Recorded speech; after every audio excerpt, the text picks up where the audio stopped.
In 2014, nearly 12 years after the release of Pokémon Ruby and Sapphire, a post on the Glitch City Laboratories forums described a glitch that could be used to actually catch another trainer's Pokémon. In what could almost be called blood magic, encountering and knocking out the roaming Lottie twin immediately after losing a trainer battle would resume that battle in the wild, allowing one of the winning trainer's Pokémon to be caught in the place of the roaming legendary. Although catching a Pokémon with a trainer ID other than your own would often lead to glitched moves, nicknames, and even bad eggs being generated, there exists one place in these games where trainers have Pokémon with the player's ID, the Battle Tower. Conveniently enough, these Pokémon would have maxed out IVs, EV-trained stats, and a competitive moveset past a certain win streak, allowing for virtually perfect Pokémon to be caught without the use of cheats. While a glitch with these capabilities would already seem worth doing, Gen 3 glitching genius Matarkrai M speculated about another possibility: shiny hunting. That's right, unfortunately for anyone who decides to play through the Battle Tower or Battle Frontier in these games, the Pokémon you encounter can in fact be shiny and were previously thought to be completely uncatchable. This glitch opened up the possibility for these Pokémon to finally be caught, with a few caveats.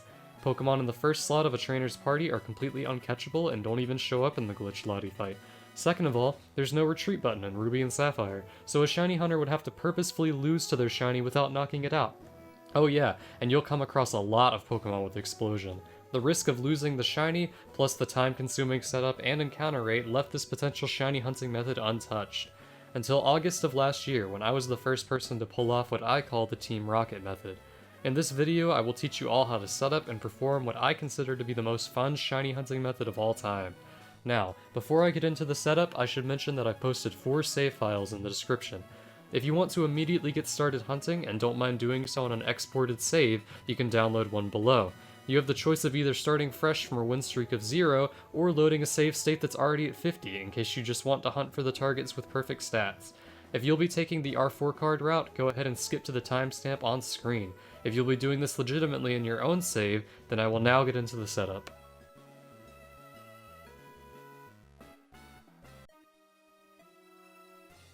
Starting off with the hardware you'll need, it's required that you own a copy of either Pokémon Ruby or Sapphire with the Roamer uncaught, a copy of Emerald, 2 Game Boy Advances, and a link cable. I highly recommend a copy of either Fire Red or Leaf Green, and all the necessary games, consoles, and services to transfer your shiny up to Sword and Shield. In-game, you'll need a team of 3 competitive Pokémon, a level 40 Smeargle that outspeeds your game's Lottie twin and has Mean Look and Baton Pass, a very high level and high speed Pokémon with Mean Look and damaging moves, a Fly user, plenty of Pokeballs, plenty of Repels, and plenty of healing items. All roaming Lotties have a speed IV of 0 because of a bug with these games, so just to be safe you should ensure your Smeargle has a speed stat of 103. I used a Hasty Nature Aber with Synchronize and searched for level 40 Smeargles in Artisan Cave, waiting to catch one with a high speed IV to minimize the amount of EV training I would need to do. To teach Mean Look, I caught a level 42 Golbat in Victory Road and deleted all its other moves, and I went into the Desert Underpass to let a Ditto transform into it. I then switched into Smeargle, sketching Mean Look. To teach Baton Pass, I caught a Mawile in Victory Road and put it and Smeargle only in my party. I then started a double battle, sketching Baton Pass from Mawile after it failed. To EV train Smeargle, I sketched Thundershock from Wild Electrike and KO'd Zubats in Altering Cave. I avoided KOing high-level Zubats and used an experience share on another Pokemon to manage my XP, and I gave my Smeargle a vitamin once I was done to update its speed stat without a level up. More on that later. For my high-level Mean Look user, I use this Crobat set. The IVs can be random, but I do recommend at least EV training with vitamins for good measure. If you plan on risking a catch without the Master Ball, you can use a Smeargle with Sleep moves and a False Swipe or Super Fang instead. I highly recommend the team I'll show on screen now, already having your Roamer's Dex entry, plenty of duplicated rare candies and vitamins, and a Master Ball. I used a Latios instead of a Latios in this game, as this is what I had readily available at the time. I still recommend Latios instead, however it doesn't really matter.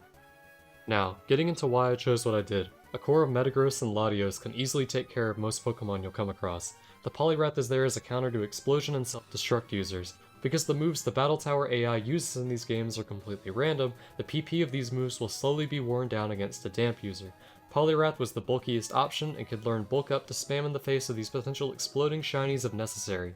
The EV spread was calculated to ensure that most of these sets would get outsped, with certain high damage moves doing favorable ranges. I've posted Smogon box data below with every single Explosion and Self-Destruct user, and you can find a list of Battle Tower Pokemon in the Bulbapedia link I also posted below. Keep in mind though, the natures of these Pokemon have been wrong every time I've caught a Battle Tower Pokemon. I was able to get a Poliwrath with perfect HP, special defense, speed, and nearly perfect defense through breeding with a 6IV Milotic I caught using the very glitch I hunted with. If you don't feel like dealing with the 50% Everstone chance and lack of ability capsules and Destiny Knots of Gen 3 breeding, a 6IV Golduck can be caught in the Battle Tower as a substitute. Just make sure it has damp before you have to reset your entire save file to do the glitch again. The Lottie knows Roar in order to send out shinies in the second slot that might not be able to be killed reliably. If your damp user faints before stalling out an explosion user, or if you're ever in trouble while fighting a second slot shiny, don't be afraid to roar it out and lose to your opponent's other Pokemon instead, as the glitch will still work. Additionally, make sure you don't level anything on your team above level 50, as this would invalidate them for the level 50 battle mode. If you would like to change the EV spread of a Pokemon that already is level 50, such as the 6IV Golduck, keep in mind that EVs gained from battle are not applied immediately in Gen 3. Using EV reduction berries will decrease the stats you want, and a vitamin can be applied in Pokemon Emerald only after you EV train to update your newly trained stats without leveling up. For example, if I catch a Salamence with 252 HP EVs and 252 speed EVs, and I want to transfer the EVs from HP to attack, I would first give my Salamence 26 Pomeg berries to reduce its HP EV to 0. Then, I would give my Salamence 10 proteins to give it 100 attack EVs, and KO 76 Puchinas holding a Macho Brace, or 38 with Pokerus. Since I don't want my Salamence to level up, I can give another Pokemon the EXP share to have the amount of experience it gains. Although my attack stat still appears the same, I have now gained 252 attack EVs. After gaining these EVs without leveling up, I would then give my Salamence a single vitamin for a different stat, such as a Zinc, which causes the game to update the attack EVs I just gained without leveling up. If you're planning on doing level 100 mode, this doesn't apply as level 100 Pokemon can only gain EVs through vitamins. You will also need at least one non-damaging move on each of your Pokemon, preferably with maxed out PP, as you will be forced to attack each turn once you have one Pokemon left, and definitely don't want to kill your shiny. If you have any questions on the setup for this hunt, let me know in the comments below. Now that your team and the supporting Pokemon are ready, we can start hunting. With the team I've provided, leading Lottie and setting up however many Calm Minds your opponent's lead allows you to will almost always result in a sweep. Choice Banded Metagross is there for backup, and Poliwrath nicely rounds out your team's defensive coverage. Ideally, you will not want to lose your win streak, as this will make the IVs of the Pokemon you face go back to being below perfect until you've climbed to 50 wins once again. If you're using an R4, however, this is not as big of a deal as you can simply reload the save that's already at 50 wins after you lose. Once you've found your shiny, you'll need to make sure it's not in the first slot of your opponent's party. If it is, it's uncatchable. If it's not, it's time to lose so we can win a shiny. If your shiny is in your opponent's second slot and can't blow up, you should immediately use Roar with your Lottie. This is to ensure extra safety from your shiny killing itself, as you can lose to your opponent's third slot non-shiny Pokemon and still catch the second slot shiny Pokemon. If the Pokemon can explode, immediately switch to your damp user if you have one.